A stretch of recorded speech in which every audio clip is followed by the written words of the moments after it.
إن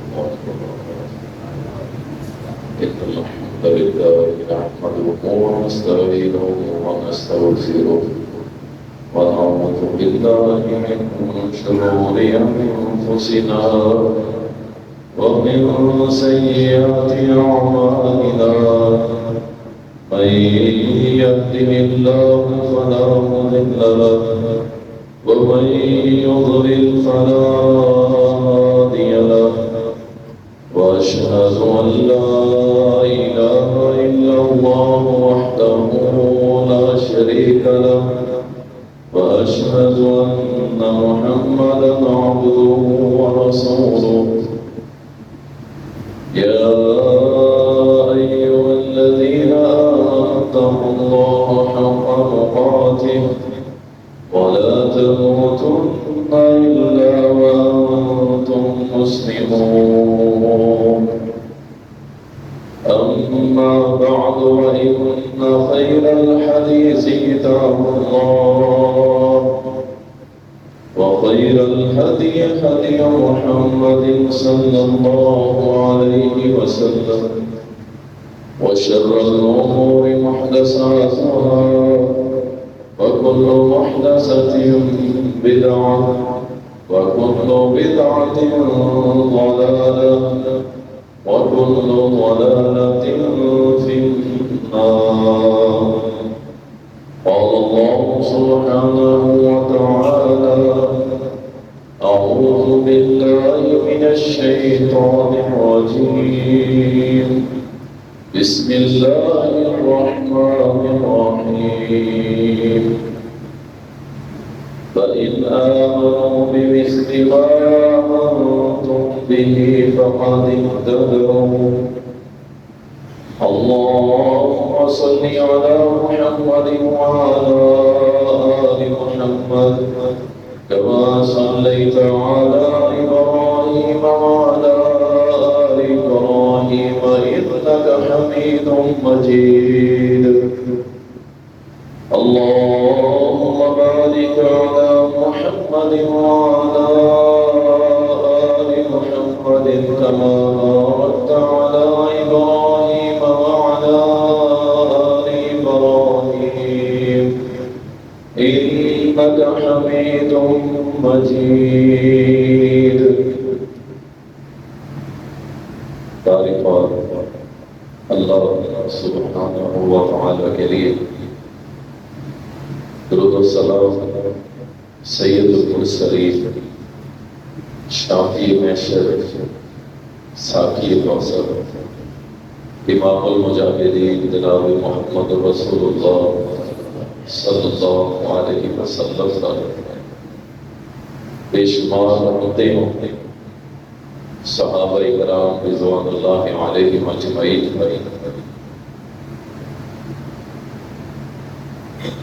اللہ تعالیٰ نے قرآن کریم کے اندر کچھ شخصیات کو معیار ہدایت قرار دیا کہ اگر ان کے پیچھے چلو گے تو تم ہدایت والے کہلاؤ گے، اور اگر تم ان جیسا ایمان لاؤ گے تو اللہ تم کو ہدایت یافتہ قرار دے گا، اور اگر ان کو چھوڑ کے تم کسی اور کے پیچھے چل کے یہ سمجھو کہ ہم کامیاب ٹھہریں گے تو ایسا کچھ نہیں ہونے والا، کیونکہ اس پوری کائنات ہے یہی وہ اصلیت ہے جن کو اللہ نے معیار حق قرار دیا اور معیار ہدایت قرار دیا ہے، اور وہ نبی کریم صلی اللہ علیہ وسلم کے صحابہ آج سے نہیں، رسول اللہ صلی اللہ علیہ وسلم کی وفات کے بعد ہی صحابہ کرام رضوان اللہ علیہم اجمعین پر لوگوں نے انگلیاں اٹھانا شروع کر دی تھی، اور آپ کی زندگی میں بھی چند واقعات ملتے ہیں. آج آج 1400 سال گزر گئے، یہ ہستیاں،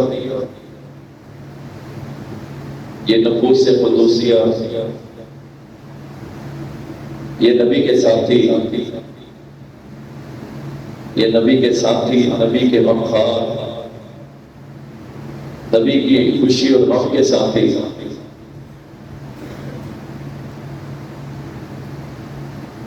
ہر دور کے اندر اسی طرح لوگوں کی زبانوں کا اور زبانوں سے چلنے والے تیر و نشتر کا شکار ہوتے رہے، لیکن 1400 سال بعد بھی وہ رضی اللہ عنہم ہیں، اور 14 لاکھ سال بعد بھی وہ رضی اللہ عنہم رہیں گے، ان کی شان میں کوئی فرق نہیں پڑے گی۔ آج بھی دنیا میں کروڑوں اربوں لوگ ان سے محبت کرتے اور قیامت تک اربوں لوگ ان سے محبت کرتے رہیں گے، اور یہ انگلیاں اٹھانے والے ناکام و نامراد ہوتے ہیں اور روتے رہیں گے۔ صحابہ معیار ہدایت ہیں، اور ان میں سے جب پڑھنا شروع کیا کہ موضوع ہم نے رکھ دیا تھا کہ صحابہ کی تابناک زندگیاں، تو یہ فیصلہ کرنا ہی مشکل ہو گیا کہ کس کو بیان کیا جائے اور کس کو نہ کیا جائے۔ اور جب فیصلہ کر رہے ہیں تو یقین جانیے یہ تو درجنوں لوگ ہیں کہ جن کی زندگیاں ایسی ہیں جو قابل بیان ہیں، جن کو آپ کے سامنے بیان کرنا ضروری ہے، کیونکہ ہم لوگ اور ہمارے بچے ان شخصیات کی زندگی کے مطالعے سے دور ہیں، اس لیے ہم مختلف فتنوں کا شکار ہو کے ان کی محبت سے دور ہو جاتے ہیں۔ اگر آپ ان کی زندگیوں کا بہت مطالعہ کر لیں، ہر صحابی کی زندگی پڑھتے ہوئے یقین جانیے آپ کی آنکھوں میں آنسو ضرور آئے گا۔ ایسے تابناک ان کی زندگیاں ہیں، ایسی زبردست ان کی زندگیاں ہیں ایمان لانے کے بعد کہ دل روتا ہے، آنکھیں برستی ہیں، اور بندہ کہتا ہے کیسے لوگ تھے یار، یہ کیسے ہو سکتا ہے؟ عقل سے بہت بڑا کام ہو کر گزرا کہ عقل کہتی ہے یہ ہو نہیں سکتا، وہ کہتے ہیں ہم کر گزرے۔ اور 1400 سال بعد کا مسلمان کہتا ہے یہ ہو نہیں سکتا، وہ کہتے ہیں ہم کر چکے۔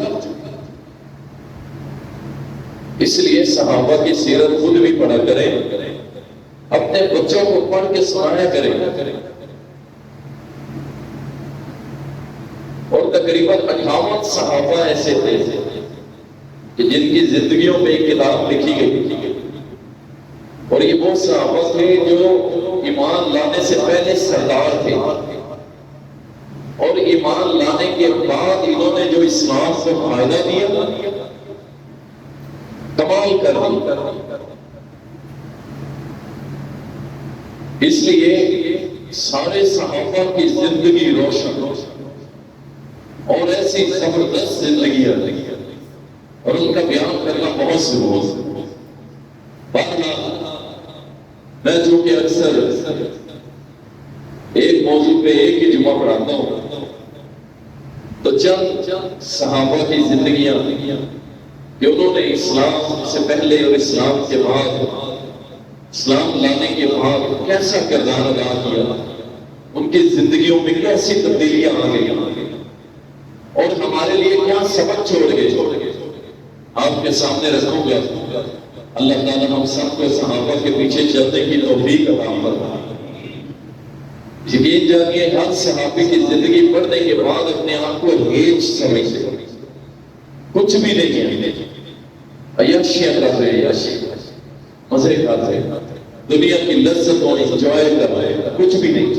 ہم میں سے جتنا بھی اپنے آپ کو غریب سمجھنے والے، مسائل کا شکار ہے، تنگ دست پریشان غمزدہ جتنا بھی میں سمجھتا ہوں پھر بھی ان صحابہ کا مقابلہ ان کے مقابلے میں دکھ غم اور رنج ہمیں 1% بھی نہیں دونوں نے دیکھا ہم نے نہیں دیکھا ہم نے نہیں دیکھا اللہ اکبر ایک صحابی ان کا نام ہے سعید بن عامر جمحی رضی اللہ عنہ بڑے زبردست جوان تھے اور عرب کے بڑے بڑے سرداروں میں بیٹھا کرتے ابو سفیان جیسے لوگوں کے اندر بیٹھتے تھے ابو جہل جیسے سرداروں کے ساتھ بیٹھا اور ان کی جلد بھی ہوتی تھی کو ایک سائڈ میں کر دے اس قدر بہادر اور لیڈر یہ جوان کہتے ہیں کہ ایک مرتبہ تنعیم کے مقام پر تنعیم کہتے ہیں جو لوگ عمرہ کرنے گئے مسجد عائشہ جہاں سے دوبارہ عمرہ کرنے کے لیے لوگ احرام باندھتے اور علماء کے یہاں اختلاف پایا جاتا ہے عرب علماء تو اکثر کہتے ہیں وہاں سے عمرہ ہو جاتا کہ دوسرا عمرہ کرتا ہے وہاں جا کے احرام پہن کے آ جائے عمرہ ہو جاتا پاکستان میں بھی کچھ علماء کہتے ہیں کچھ کہتے نہیں ہوتا بہرحال وہ الگ سے موضوع ہے اس مسجد عائشہ والی جگہ پہ لوگوں کا ایک ہجوم تھا بچے عورتیں اور مرد اکٹھے تھے اور ایک شور برپا تھا کہتے ہیں میں بھی لوگوں کو چیرتے ہوئے تکیرتے ہوئے سرداروں کی صف میں جا کے کھڑا ہوا کیا دیکھتا ہوں ایک نوجوان کہ جس کا نام حبیب بن عدی رضی اللہ عنہ جو محمد رسول اللہ کے ساتھیوں میں سے ایک ساتھی تھا اس کو زنجیروں میں جکڑا ہوا ہے اور اس کو لایا جا رہا ہے اور اس کو سولی میں لٹکانے کی تیاری ہو رہی ہے اس کو قتل کرنے کا تماشا لگایا جاتا ہے تاکہ رسول اللہ سے اور ان کے قیدیوں کا بدلہ لیا جائے اور کہتا ہے کہ وہ حبیب اتنے مجمع میں سے کراس کر کے لایا جا رہا ہے اور میں ان کو دیکھ رہا ہوں میں مسلمان نہیں تھا میں بھی کافر تھا مشرکین مکہ میں شامل تھا لوگ خوش ہو رہے تھے اور میں اس کے چہرے کی اطمینانیت اور سکون کو دیکھ رہا ہوں کہتا وہ حبیب اتنا پرسکون تھا کہ میں دیکھ میں حیران تھا کہ یہ کیسا انسان ہے جسے معلوم ہے کہ چند لوگوں بعد اس کو قتل کر دیا جائے گا اور اس کے چہرے پہ ذرا بھی پریشانی نہیں ہے کہتے ہیں جب وہ میرے قریب سے گزرا سرداروں کے قریب سے گزرا تو اس نے باہر بلند کا اور بڑے اطمینان کے ساتھ کا کوئی ڈر نہیں کوئی خوف نہیں کوئی گناہ نہیں کوئی مرنے کا ڈر نہیں اللہ والے ایسے ہی ہوا کرتے کوئی ڈر نہیں کہا بڑے ہی پرسکون انداز میں کہا کہ اگر تم چاہو تو مجھے مرنے سے پہلے 2 رکعت نماز پڑھنے کی اجازت دے دو کہا قریش کے سرداروں نے کہا اسے 2 رکعت پڑھنے دو کہتے ہیں خدا نے 2 رکعت اعلان کی 2 رکعت اعلان کرنے کے بعد اس نے کہا اللہ کی قسم ہے اگر مجھے یہ اندیشہ نہ ہوتا کہ تم بدگمانی کرو گے کہ حبیب موت کی وجہ سے لمبی نماز پڑھ رہا ہے اللہ کی قسم اس وقت بھی میں 2 رکعتیں لمبی پڑھتا اپنے رب کے ساتھ میں نے مختصر اس لیے پڑھی ہے کہ کوئی تم میں سے بدماش یہ نہ سمجھے کہ حبیب موت سے ڈر گیا میں نے اس لیے مختصر پڑھ دی اللہ کہتے ہیں اس کے بعد حبیب کو سولی پہ لٹکایا گیا اور اس کے بعد اس کا ناک کاٹا اس کے کان کاٹا اس کے جسم کے اعضاء کو کاٹا جاتا اللہ کہتا میں ہلاک کا حبیب کے منہ سے ذرا سی تکلیف کی آواز بھی نہیں تھی حبیب کٹ رہا میں سارا منظر دیکھ رہا ہوں اور حبیب کہ زبان سے الفاظ نکلے، اے اللہ ان سب کو دیکھ لے، ان سب کو گن لے، اللہ ان سب کو ایک ایک کر کے قتل کر دے۔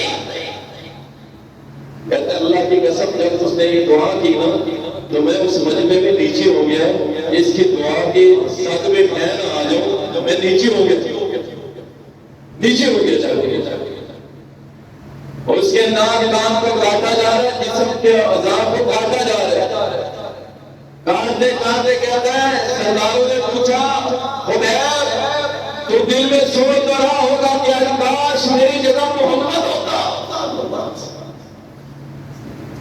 کہتا خون کے فوارے نکل رہے، خبیب نے ہمت کرتے ہوئے کہا قریشی سرداروں سنو، تم کہتے ہو میری جگہ محمد ہوتا، اللہ کی عزت کی قسم ہے میں تو اتنا بھی پسند نہیں کرتا، میں تو اتنا بھی پسند نہیں کرتا کہ میں گھر میں آرام سے بیٹھوں اور میری جگہ اور میں محمد صلی اللہ علیہ وسلم کے پاؤں کے تلوے کے اندر کانٹا بھی چوبوں، میں تو اتنا بھی پسند نہیں کرتا، میں تو اتنا بھی پسند نہیں کرتا۔ کہتا ہے جب اس نے یہ کہا تو مردوں عورتوں بچوں نے شور ڈالنا شروع کر دیا کہ اس کو قتل کرو قتل کرو قتل کرو۔ اس کے بعد خبیب کے اوپر حملہ آور ہو گئے اور سب نے یکبارگی ہو کے اس کے اوپر حملہ کیا اور خبیب کو قتل کر دیا، شہید کر دیا گیا۔ کہتے یہ سارا منظر لوگ دیکھ کے کچھ سکون ہو کے چلے گئے، لیکن میرے دل کی دنیا بدل گئی۔ خبیب کیسا تھا، اس کو نبی سے کتنی محبت تھی، اس کا نبی کیسا ہوگا، اس کا رب کیسا ہوگا، ان کا عقیدہ کیسا ہے، ان کا ایمان کیسا ہے، ان کا منت کیسا ہے، یہ کیسے لوگ ہیں۔ کہتا میں ساری رات سوتا رہا، مجھے نیند نہیں آئی، بار بار خبیب کی شکل میرے سامنے آ رہی تھی، بار بار اس کے جملے زبان کے جملے میرے سامنے آ رہے تھے، جو کہہ رہا تھا میں تو یہ بھی نہیں چاہتا کہ میرے محمد کے پاؤں میں کانٹا بھی لگ جائے، میں تو یہ بھی نہیں چاہتا میری جگہ محمد کو دور کی بات میرے محمد کے پاؤں میں کانٹا چڑھ جائے، نہیں چاہتا۔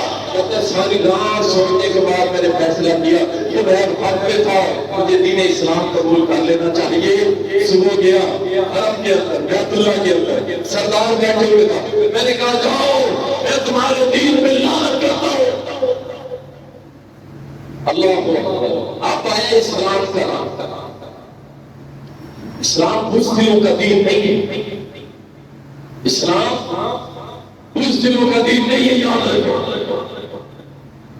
کہتے میں لعنت کرتا ہوں تمہارے عقیدے، میں پتھروں کے ٹکڑوں کا پجاری آج سے نہیں ہوں، تو میں اعلان کرتا ہوں اشہد ان لا الہ الا اللہ واشہد ان محمد عبدہ ورسولہ اللہ۔ آج سے میں تمہارے ساتھ نہیں ہوں، آج سے میں محمد رسول اللہ کے ساتھ اعلان کرتا ہوں۔ اللہ اسلام کا رنگ ہی ایسی ہے۔ یہ جو فلمی نوجوان ہے نا، فلمیں دیکھ کے بدماشیاں کرنے والے، فلمیں دیکھ کے ہیرو بننے والے، فلمیں دیکھ کے وہ بہادریاں ایسی ہوتی ہیں، اور جو حقیقی دلیر ہوتے ہیں واللہ آپ کو حقیقی دلیر بھی سناتا ہوں، ابھی آپ حیران ہو جائیں گے کہ حقیقی دلیر کیسے تھے، حقیقی دلیر کیسے تھے۔ سید بن عامر رضی اللہ تعالیٰ کہتے ہیں میں نے بیت اللہ کا طواف کیا اور کسی مکہ کے سردار میں جرأت نہ ہوئی مجھے روک سکے، میں سیدھا محمد رسول اللہ صلی اللہ علیہ وسلم کے پاس گیا اور جا کے اعلان کر دیا اپنے ایمان کا، اور نبی علیہ السلام کے قافلے میں شامل ہو گیا۔ نبی علیہ السلام دنیا سے چلے گئے، ابو بکر کے قافلے میں شامل ہو گیا، ابو بکر دنیا سے چلے گئے، عمر کے قافلے میں شامل ہو گیا۔ عمر کو خلافت ملی، جب عمر کو خلافت ملی، اللہ اکبر، سید عمر رضی اللہ تعالیٰ کو خلافت ملی، میں سامنے جا کے کھڑا ہو گیا، میں نے کہا عمر جان رکھی میری جان نصیحت دے، کبھی اپنے کام والوں اور اپنی رعایا میں فرق نہ کری، جو دین تجھے اپنے بچوں کے لیے پسند ہے اپنی رعایا کے لیے پسند کری، اور اللہ کے معاملے میں کبھی لوگوں سے نہ ڈری، اللہ کے معاملے میں کبھی لوگوں سے نہ ڈری۔ یہ معاملہ اللہ کا حکم اور لوگوں سے ڈر کے کہیں اچھا جی چونکہ چنانچہ اگر نہیں عمر کبھی نہ ڈری، اللہ اکبر، اور کہتے ہیں عمر کبھی اپنے قول اور فعل میں تضاد نہ نہیں کہ منہ سے کچھ کہہ رہا ہو اور عمل تیرا کچھ اور ہو۔ عمر ایسا کام کبھی نہ کری، اللہ سے ڈرتا نہیں، کل قیامت کے دن اللہ کے سامنے عمر تو نے پیش ہونا ہے۔ یہ امیر المومنین عمر رضی اللہ عنہ، سید عمر نے جب یہ باتیں سنی نہ رونے لگا، کہا سعید بن عامر ایسا میں کیسے مان سکتا ہوں؟ کہا اللہ سے مدد مانگ، اللہ بنا دے گا، اللہ بنا دے گا۔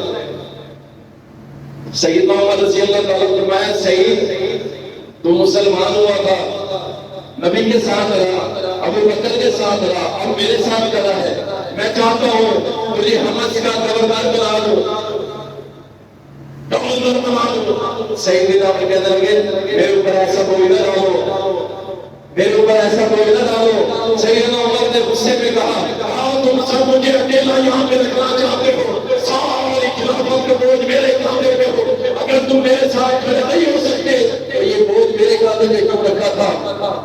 سعید بن عامر راضی ہو گئے، کہا تمہارا وظیفہ لگا دیتا ہوں، کہا نہیں جو مجھے ملتا ہے بس کافی ہے، اور نہیں چاہیے۔ سعید بن عامر چلے گئے، گورنر بن گئے، حبس کے اندر چلے گئے۔ آپ سنیے اللہ اکبر،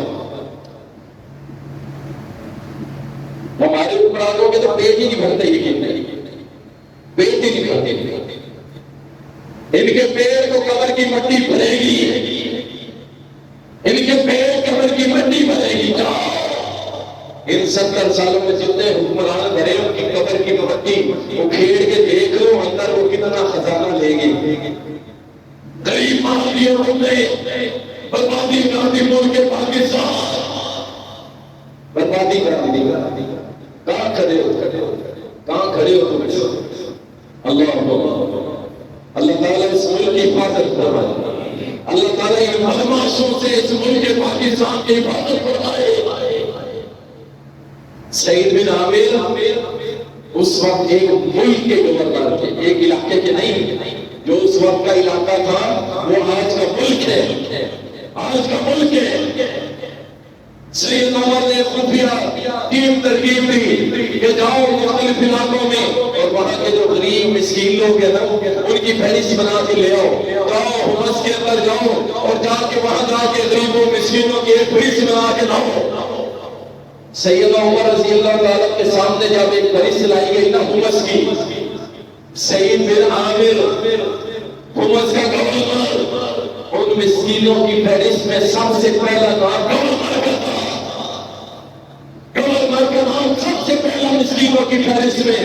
سیدنا عمر کہنے لگے یہ کون ہے سعید بن عامر؟ کہا آپ کا گورنر ہے۔ سیدنا عمر رونے لگے، کہا سعید بن عامر تو نے ہمیں قتل کر دیا، تو کون سا کردار ادا کر رہے ہیں؟ سعید بن عامر تو فقیروں کی لسٹ میں، گورنر فقیروں کی لسٹ میں 1000 دینار کا تھیلا اٹھا کے دیا، کہا جاؤ یہ سعید بن عامر کو دے دو۔ وہ لے کے گئے، سعید بن عامر کو دیا۔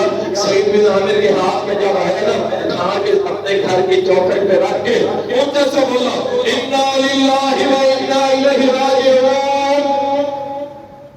بیوی دوڑ کی ہوئی آئی، کہتی ہے خیریت ہے؟ امیر المومنین تو کہیں پہنچ نہیں ہو گئے؟ کہا اس سے بڑی تکلیف پہ خبر ہے۔ کہا کیا ہوا؟ کہا کیا ہوا؟ کوئی اپنا عزیز مر گیا ہے؟ کہا اس سے بھی بڑی خبر ہے۔ کہا کوئی اور دکھ بڑی خبر ہے؟ کہا اس سے بھی بڑی خبر ہے۔ کہا کیا ہوا؟ کہا دنیا ہمارے گھر آ گئی ہے ہماری آخرت برباد کرنے کے لیے۔ یہ ایسا ہوگا۔ کہا دنیا میرے گھر آ گئی ہے، گھر میری آخرت خراب کرنے کے لیے۔ اگر تو میری خیر خواہ ہے نا کہ چھوٹی چھوٹی تھیلیاں بنا اور حمص کے سارے غریبوں میں تقسیم کر دے۔ اور یہ کہنے والا کون ہے جو غریبوں کی فہرست میں سب سے اوپر والے؟ آپ کہتے ہیں نا یہ لوگ اور یہ اسلام ہم تک کیسے پہنچے؟ ایسے پہنچے۔ ان لوگوں کے خلوص، اللہ سے محبت، رسول اللہ سے محبت، اسلام سے محبت، دنیا سے نفرت کی وجہ سے یہاں تک پہنچا ہے۔ اگر وہ لوگ بھی اسی طرح ہوتے نا جس طرح آج کے حکمران ہیں، اللہ کی قسم 1400 سال یہ دین 100 سال بھی نہ نکلا، 100 سال بھی نہ نکلا، جس طرح کہ یہ حکمران ہمیں نصیب ہے۔ اللہ ان کو ہدایت عطا فرمائے، اللہ تعالیٰ ان کو دیکھے، اللہ کسی سے بھی کام لے سکتا ہے۔ میں تو یہ کہتا ہوں اللہ کسی سے بھی کام لے سکتا ہے۔ اللہ کے حکمرانوں کو ہدایت دے، ہدایت دے، ہدایت دے۔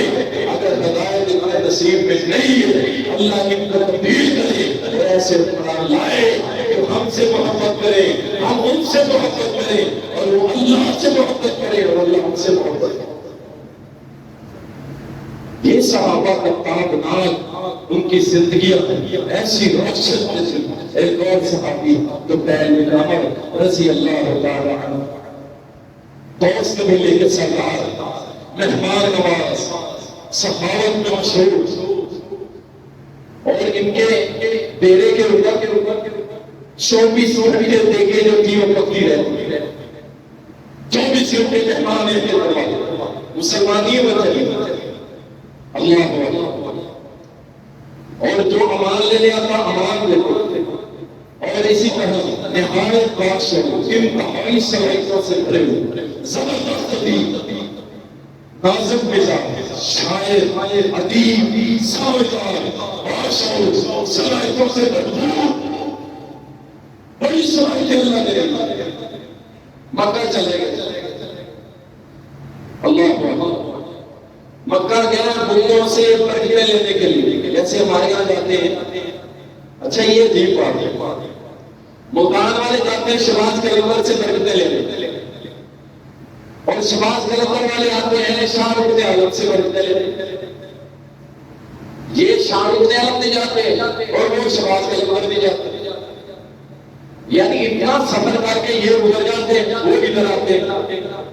یہ شاہجہاں جاتے ہیں، شاہجہاں والے ادھر آتے ہیں۔ سیم یہی پوزیشن اس وقت بھی جہاں جو کچھ ہوتا تھا وہ وہاں جاتے تھے اور وہ ادھر آتے۔ مکہ میں رکھے ہوئے 360 بڑے بڑے سردار آتے تھے وہاں پہ برکتیں لینے کے لیے۔ جب برکت لینے کے لیے آئے جناب طفیل بن عمر مکہ میں داخل ہوئے، پتہ چلا یہاں تک باہر گئے، حق میں باطل شروع ہو چکے ہیں۔ اللہ اکبر۔ اچھا ایک فرق ہوتا ہے حق والے کھینچتے نہیں ہیں اپنی طرف، حق خود ہی کھینچتے ہیں، حق والے نہیں کھینچتے، حق خود ہی کھینچتے ہیں۔ اللہ اکبر۔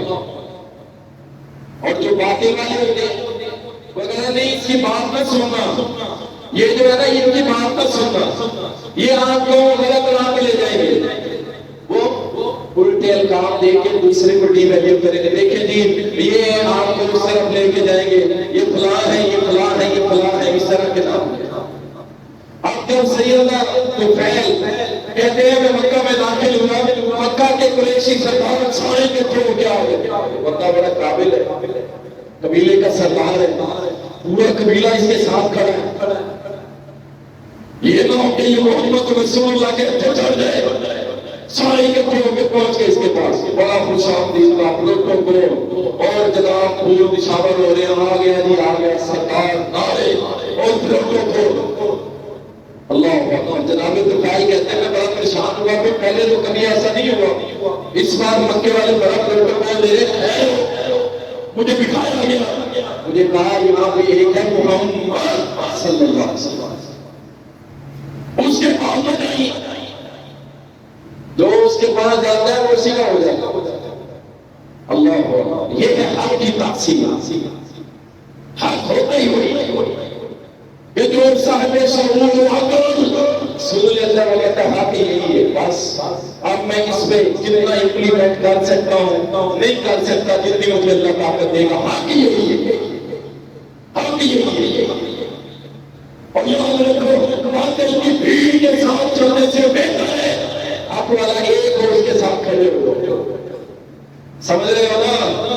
اور باطل کی بھیڑ کا جلسہ دیکھ کے مرغوب نہ ہو گئے، وہ بڑا بڑا جلسہ ہے، یہ نہ دیکھا حق والے تھوڑے نہیں ہوتے، حق سمجھو، باطل کی بھیڑ سے پریشان نہ ہو جائے کرو، یار اتنی دنیا ایسے نہیں، ایسے تو جناب طفیل کہتے ہیں انہوں نے مجھے بڑا کہا، کہتے ہیں میں بھی پریشان ہو گیا، یار ہو سکتا ہے پتہ نہیں ایسا بندہ ہو۔ میں نے اپنے کانوں میں روئی دی اور روئی دے کے بیت اللہ چلا گیا برکت لینے کے لیے بتوں سے، وہاں جا کے دیکھا تو ایک شخص نماز ادا کر رہا ہے۔ اب وہ جو نماز پڑھ رہا ہے نا، اس کی عبادت کے طریقے نے مجھے بڑا پریشان کیا، میں خوش ہوا کہ یار ہم سے تو اس کی عبادت کا طریقہ اچھا، مجھے یہ نہیں پتا یہ اللہ کی عبادت کر رہا ہے یا بتوں کی، کیونکہ بیت اللہ کے اندر بت بھی بڑے تھے۔ کہتا مجھے بڑی اچھی لگی، تھوڑی دیر بعد وہ بندہ وہ اپنی عبادت ختم کر کے چل دیا، میں بھی پیچھے ہو گیا۔ کسی نے مجھے کہا یہ ہے محمد صلی اللہ علیہ وسلم جس کے بارے میں تجھے بتایا گیا۔ کہا یار میں ایک سمجھدار بتاؤں، شاعر ہوں، ادیب ہوں، میرے پاس دنیا آتی ہے اپنے شعروں کی تفسیر کرانے، میں سمجھدار باشعور بتاؤں، میں کیسے اس کی باتوں میں آ جاؤں گا؟ اگر اس کی بات اچھی ہوئی تو ضرور کر لوں گا، نہ ہوئی تو رد کر دوں گا۔ اللہ کہتے میں نے اپنی روئی نکال کے پھینک دی اور پھینکنے کے بعد میں پہنچ گیا۔ میں نے کہا آپ کا نام محمد ہے؟ آپ صلی اللہ علیہ وسلم نے فرمایا جی جی۔ آپ کس چیز کی دعوت دیتے ہیں؟ کیا کلام ہے آپ کے پاس؟ پیش کریں۔ کہتے ہیں محمد رسول اللہ صلی اللہ علیہ وسلم۔ آپ نے فرمایا سنو، بسم اللہ الرحمن الرحیم، قل هو اللہ احد اللہ الصمد لم یلد ولم یولد ولم یکن له کفوا احد۔ کہتے ہیں جب یہ سنا میرے پاؤں کے نیچے سے زمین سرک گئی، کفر کی زمین سرک گئی، شرک کی زمین سرک گئی، میرے دل کی دنیا میں ہلچل مچ گئی، میرے دماغ کو منتشر کر دیا، میرے دماغ میں جو کتے ٹوٹ گئے۔ کہتا میرے تو چہرے پہ ایسے مسکراہٹ آ گئی کہ یہ کیا ہو گیا، ایک ہی بار میں چت کر دیا۔ ساتھ ہی سورۃ فلق کی تلاوت کر دی۔ ان دو صورتوں نے جناب طفیل کہتے ہیں میری زندگی بدل کے رہا۔ میں نے کہا یہ حق کے سوا کچھ نہیں۔ اسی وقت میں شہادت پڑھ کے میں نے فوراً سے پہلے اسلام کو قبول کر لیا۔ اللہ اکبر، میں مسلمان ہو گیا، میں مسلمان ہو گیا۔ اور ساتھ ہی نبی صلی اللہ علیہ وسلم سے میں نے کچھ صورتیں سیکھنا، حفظ کرنا شروع کر دی۔ مکے کے مشرک دیکھتے رہ گئے، ابھی اسلام میں داخل ہو گیا، بہادر دلیر اللہ والا بن گیا، کچھ دین سیکھا اور اپنے علاقے کی طرف لوٹنے لگا۔ میں نے عرض کیا اللہ کے نبی صلی اللہ علیہ وسلم اپنے علاقے کی طرف جا رہا ہوں، کوئی نشانی مجھے دے دے، کوئی نشانی مجھے دے دے تاکہ علاقے والے سمجھ جائیں کہ تو پہل جو ہے وہ ایسے نہیں آیا، یہ حق والا ہے، اس کا نبی سچا نبی ہے۔ کہتے ہیں اللہ کے نبی صلی اللہ علیہ وسلم کہا کہ یا اللہ تو پہل کو کوئی علامت دے دے۔ کہتے ہیں جب میں اپنے قبیلے کے ساتھ ایک پہاڑی پہ پہنچا، اللہ تعالیٰ نے میرے ماتھے کے اوپر ایک روشنی بھیجی، ایک روشنی بھیجی۔ میں نے اللہ سے دعا کی یا اللہ میرے علاقے والے کہیں گے اپنا دین چھوڑا ہے، لہٰذا اس کو اللہ نے ہمارے بتوں نے عذاب دیا، اس کے ماتھے کے اوپر یہ روشنی آ گئی، اس روشنی کو کہیں اور بدلے۔ میرے ہاتھ میں میری لاٹھی تھی، اس لاٹھی کے اوپر اللہ نے روشنی دے دی۔ اللہ اب اللہ کی مدد دیکھو، اللہ کی مدد دیکھو۔ کہتے میں لے کے اپنے علاقے کے اندر چلا گیا، اور جب علاقے کے اندر گیا جا کر کے میں نے ان کو دعوت دی۔ پہلے اپنے باپ کو،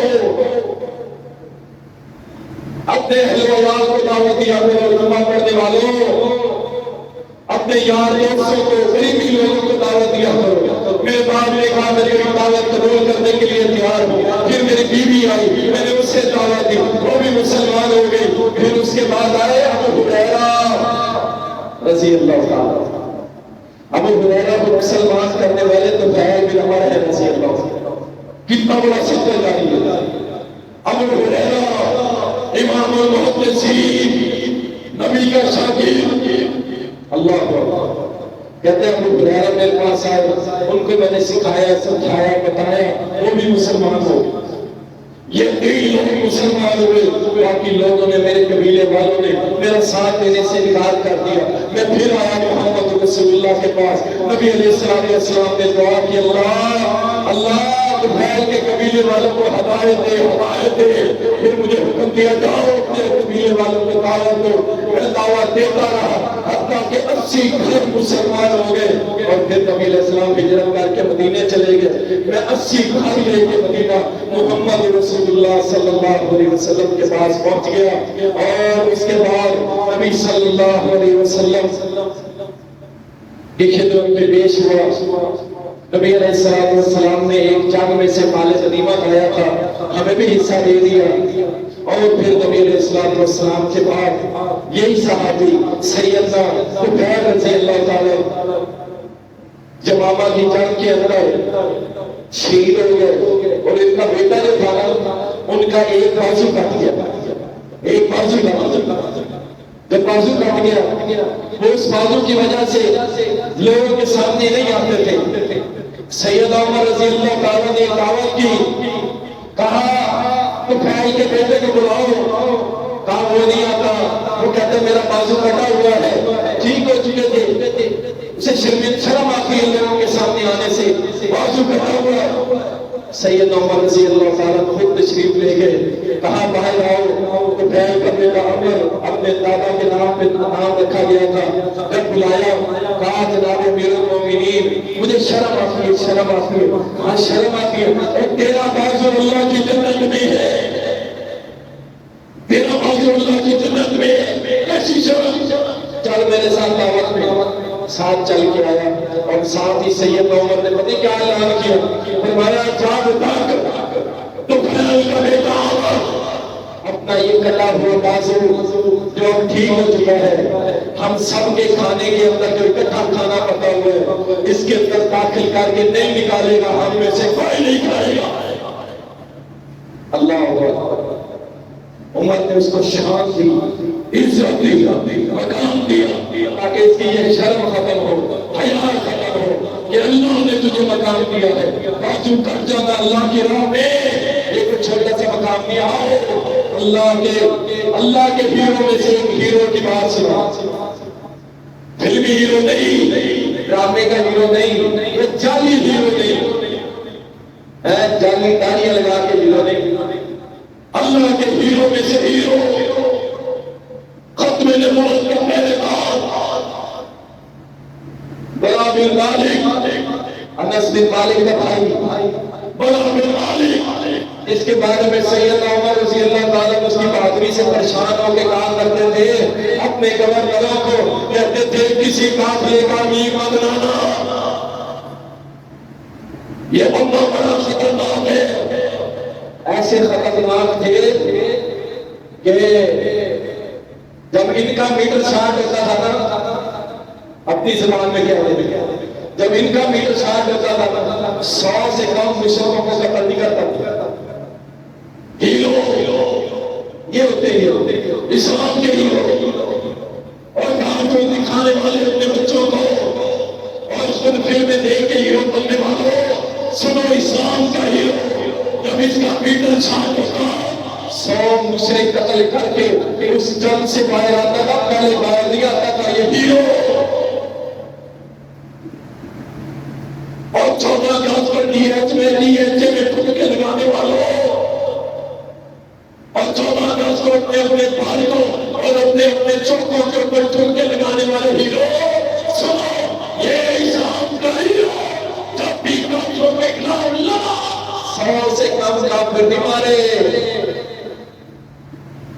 رات کو نوجوان ہے اللہ ہیرو بنے پہ, یہ ہیرو رات کو کمرے سے باہر نکلنے سے ڈرتا ہے, واش روم میں بغیر بیٹھ کے جانے سے ڈرتا ہے.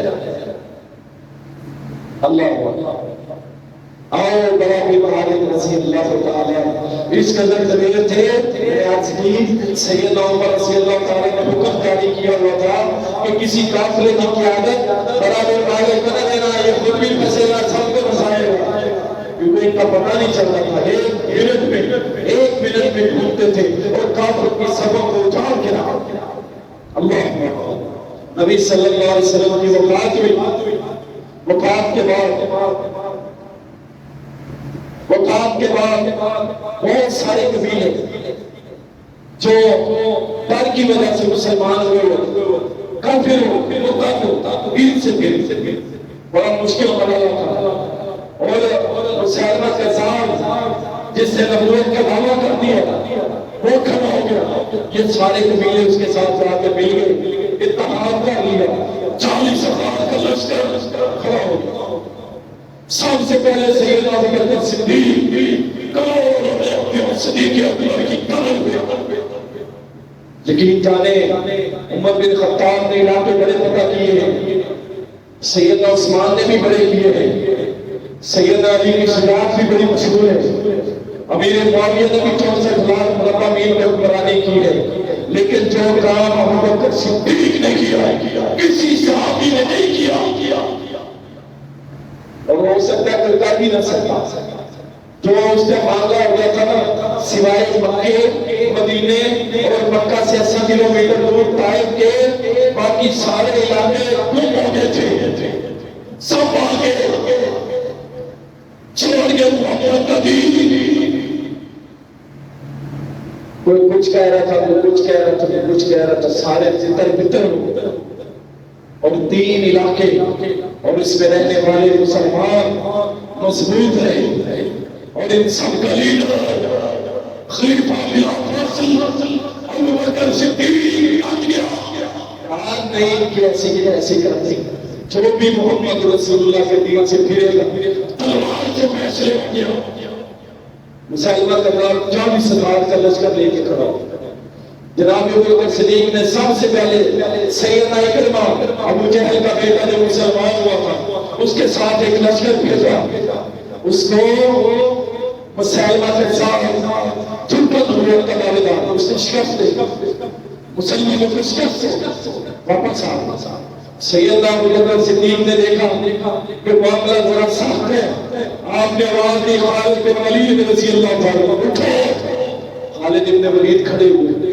انصاری اٹھو، مہاجر اٹھو، خانہ بدوش اٹھو، گاؤں والے اٹھو، جوانوں اٹھو، بوڑھو اٹھو، سارے کھڑے ہوئے، سب کو کھڑا کر، ہزاروں کا لشکر کھڑا کر، اور اس کی کمانی خالد بن ولید کو دی، جاؤ ختم نبوت کی پہلے تاریخ کرو، آج شاید وہ نہیں نام نہیں، آج موقع ہے محمد رسول اللہ کے ختم نبوت کے دفاع کا، خالد بن ولید لے کے نکلے، اور یمامہ کے مقام پہ جنگ، دونوں لشکروں کے ساتھ جنگ شروع ہوئی، سب سے پہلے اس قدر حملہ کھڑا کیا مسلمہ خزاب نے، یقین جانے تاریخ میں لکھا ہے اور حدیث کی کتابوں میں بھی لکھا ہے، اس قدر بڑا حملہ تھا کہ جب کمانڈر تھا خالد بن ولید رضی اللہ عنہ، اس کے خیمے کو مسلمہ خزاب کی فوج نے اخاڑ دی،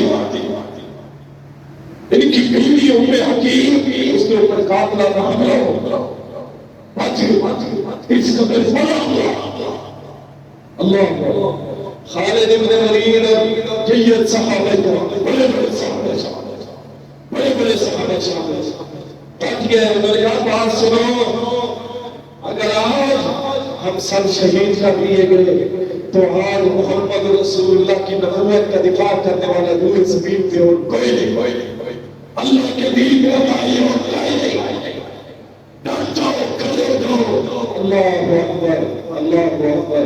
جب یہ کھڑے ہوئے پھر سب سے پہلے ثابت بن قیس رضی اللہ تعالیٰ کھڑے ہوئے، انہوں نے پنڈلیوں تک کھڑا کھودا، اپنی دونوں ٹانگیں زمین میں رکھ کے مٹی ڈال کے کہتے ہیں اپنے جسم کو خوشبو لگا کے آج یا فتح یا شہادت لڑے دکھا گئے۔ زید بن خطاب سید عمر کے بھائی زید بن خطاب کہتے ہیں لوگوں اب میں کسی سے خیال نہیں کروں گا، یا تم سلمہ کی گردن کو کاٹوں گا یا شہادت پیش کر کے اللہ کے سامنے جا کے معذرت کر لوں گا۔ اللہ اکبر، صحابہ لڑے، اور ساتھ ہی خالد بن ولید نے بڑا بن والے اللہ کا ہیرو محمد رسول اللہ کا ہیرو ابو بکر کا ہیرو خالد بن ولید کا ہیرو اس امت کا ہیرو، اور نوجوانوں سنو خالد بن ولید نے برا بن مالک کی طرف دیکھا نا، سمجھ گئے کہ آپ تباہ ہے ممالک کا، آپ خیر نہیں ہے کسی کی۔ اللہ اکبر۔ کام سالیوں، گھروں کو بلا دو، گھروں کو بلا دو، بیویوں کو بلا دو، بچوں کو بلا دو، اللہ کی راہ میں۔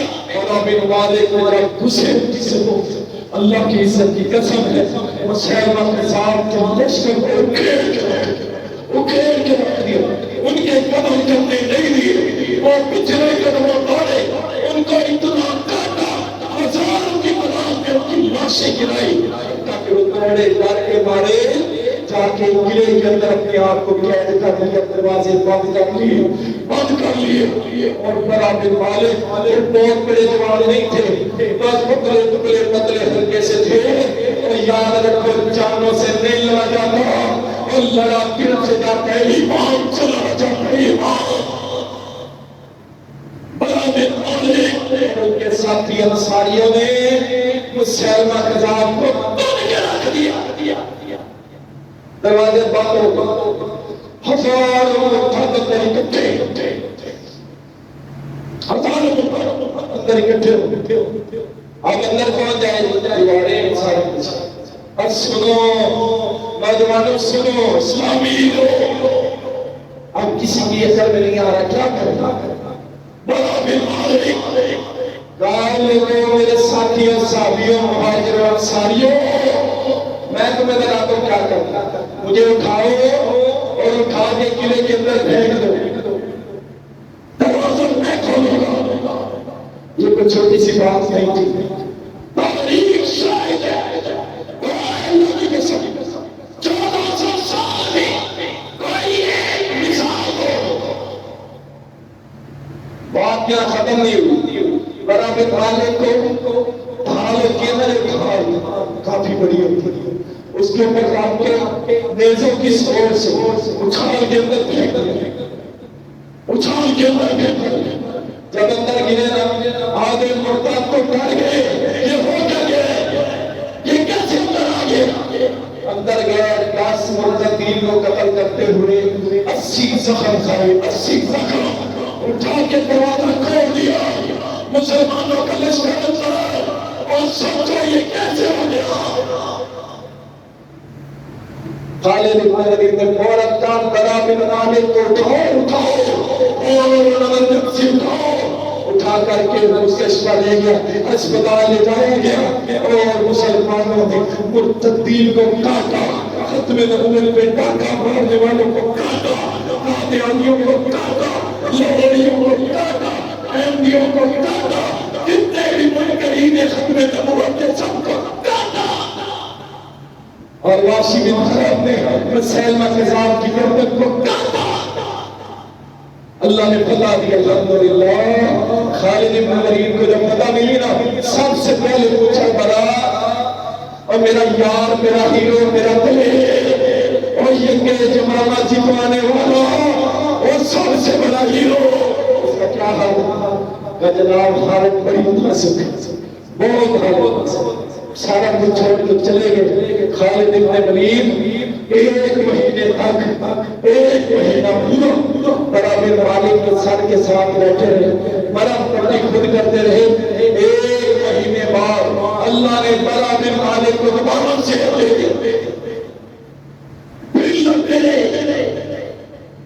اللہ سوچ سکتے آپ، اور پھر بھی دیکھنے والوں، یہ اسلامی یہ ہے صحابہ کی زندگیاں، یہ صحابہ کی زندگی، ان کا زندگی گزرتی گئی۔ ایران کے اندر لڑائی ہوتی ہے، ایران کے اندر لڑائی ہوتی ہے، اور اس ایران کی لڑائی میں ایرانی، اور یہ شروع سے ایسے ہی ہے، آج سے نہیں، یہ شروع سے ایسے شیطان کے چہرے، بدماش، اور ان کی شیطانیوں سے کبھی بھی مسلمان بھی محفوظ نہیں رہے، کافر بھی محفوظ نہیں رہے، شیطان بدلے۔ ایرانی قلعے کے اندر بند ہو گیا، جو بھی مسلمان قلعے کی دیوار پہ چڑھنے لگتا اسے آگ کی زنجیر گرم کی ہوئی اوپر سے پھینک دے، اس کے جسم میں ڈوب جاتی، یا وہ شہید ہو جاتا یا وہ شدید زخمی ہو کے گر جائے۔ سیدنا انس بن مالک رضی اللہ تعالیٰ ایسے نہ سمجھو کہ خادم رسول صرف خدمت کرنے والا تھا، وہ لڑنے والا بھی تھا۔ وہ ایرانیوں کی دیوار پہ چڑھ رہے تھے، ایرانیوں نے گرم زنجیر جب پھینکا ان کی کمر میں لگ گیا، وہ لٹک کے ہوا میں معلق ہو گئے۔ جب بھائی نے دیکھا نا بڑا بن مالک رضی اللہ تعالیٰ نے رہا نہ گیا، فوراً چڑھے اور چڑھ کے زنجیر کو، گرم زنجیر کو، دہتی ہوئی زنجیر کو اپنے ہاتھوں سے پکڑ کے ان کے جسم سے نکال لیا، ان کے جسم سے تو نکال لیا لیکن اپنے ہاتھ اس زنجیر کے ساتھ چمٹ گئے، اتنا چڑھ گئے کہ آپ کی ہڈیاں تک چل گئی، ہاتھ کی نیچے گرے، اور پھر کچھ گھنٹوں کے بعد اللہ کے حضور دعا کرنے لگے، اللہ بڑا بن مالک نے تیری راہ میں بڑی قربانیاں دی، اللہ اب بڑا بن مالک چاہتا ہے تجھ سے ملاقات ہو جائے، تجھ سے ملاقات ہو جائے۔ اللہ نے دعا قبول کی اور بڑا بن مالک کو شہادت کے رتبے میں فائز کر دیا۔ یہ ہے اسلامی ہیرو، یہ ہے اسلامی ہیرو۔ اللہ کی قسم ایک سے ایک بڑھ کے اسلامی ہیرو موجود ہیں، اگر بیان کرنے لگو تو واللہ ابھی میں نے آپ کے سامنے 3-4 ہی بیان کیے ہیں اور ہمارا وقت ختم ہو گیا ہے، ورنہ اگر یمامہ بن انصار کو بیان کرو، ابو ایوب انصاری کو بیان کرو، عمر بن جموح کو بیان کرو اور عبداللہ بن جہش کو بیان کرو اور درجنوں صحابہ کی زندگی آپ کے ساتھ بیان کرو، آپ کہیں گے واللہ یہ جو اسلام کے ہیرو اور صحابہ کو تابناک زندگیاں واقعہ ہو سکتی، اور ہمیں یہ سننی پڑنی چاہیے تاکہ ہمارے ایمان مضبوط رہے۔ ہم انشاءاللہ اس صحابہ جیسی زندگیاں گزاریں گے اور اپنے ایمان کو مضبوط کرتے ہوئے انشاءاللہ بقیہ زندگی انشاءاللہ اللہ اور اس کے رسول کی تابعداری میں گزاریں گے۔ اللہ مجھے اور آپ کو عمل کی توفیق دے۔ وآخر دعوانا